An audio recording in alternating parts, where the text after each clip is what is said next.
Hi friends, welcome to leafy kitchen.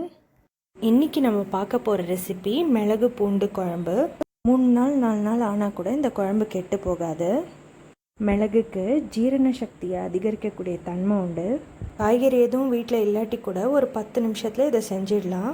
இதை பார்க்குறதுக்கு முன்னாடி நம்ம லீஃபி கிச்சன் சேனலை சப்ஸ்கிரைப் பண்ணிக்கோங்க. பெல் ஐக்கான் கிளிக் பண்ண மறந்துடாதீங்க.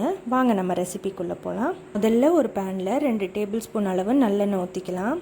நல்லெண்ணெய் சூடானதும் அதில் 1 டேபிள் ஸ்பூன் அளவு உளுத்தம்பருப்பை சேர்த்துக்கலாம்.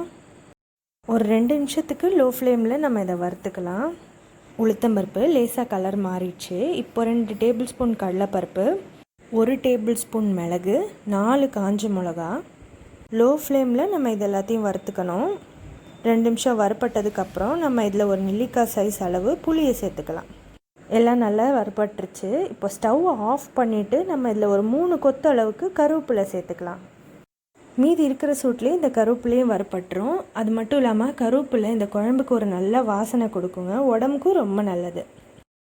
நம்ம வறுத்த இந்த பொருள்லாம் நல்லா ஆறிடுச்சு. இப்போது அதை மிக்ஸி ஜாரை ட்ரான்ஸ்ஃபர் பண்ணி கொஞ்சமாக தண்ணி ஊற்றி நல்ல ஒரு பேஸ்ட்டாக அரைச்சி எடுத்துக்கலாம். நம்ம குழம்பு செய்கிறதுக்கு 2 டேபிள் ஸ்பூன் அளவுக்கு நல்லெண்ணெய் ஊற்றிக்கலாம். அதில் 1 டீஸ்பூன் கடுகு நல்லா வெடித்து வரும்போது 1 டீஸ்பூன் வெந்தயம் லேசாக செவந்து வரும்போது நம்ம இதில் ஒரு 15 பல்லு பூண்டு சேர்த்துடலாம். பூண்டோட பச்சை வாசனை போய் லேசாக செவந்து வர வரைக்கும் நம்ம இந்த எண்ணெயில் வதக்கிக்கலாம். பூண்டு ஆப்ஷனல் தான். பூண்டு இல்லாமல் கூட இதே மெத்தடில் நம்ம குழம்பு வைக்கலாம், ரொம்ப நல்லாயிருக்கும். 1 டீஸ்பூன் பெருங்காயம் சேர்த்துக்கலாம். பூண்டு நல்லா வதங்கிடுச்சு. இப்போ நம்ம இந்த அரைச்ச விழுதை சேர்த்துக்கலாம். கொஞ்சமாக தண்ணி ஊற்றிக்கலாம். தேவையான அளவு உப்பு சேர்த்துக்கலாம்.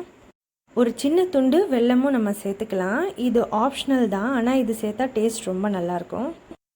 மூடி வச்சு ஒரு 5 நிமிஷம் கொதி வர விட்டு நல்லா எண்ணெய் பிரிஞ்சு இந்த மாதிரி வர வரைக்கும் நம்ம கொதிக்க விட்டோம்னா ஒரு 2-3 நாள் ஆனால் கூட கெடாமல் அப்படியே நல்லாயிருக்கும். நம்மளோட அருமையான மிளகு குழம்பு இப்போ ரெடி ஆகிடுச்சு. ட்ரை பண்ணிட்டு உங்கள் ஃபீட்பேக் எங்களுக்கு சொல்லுங்கள்.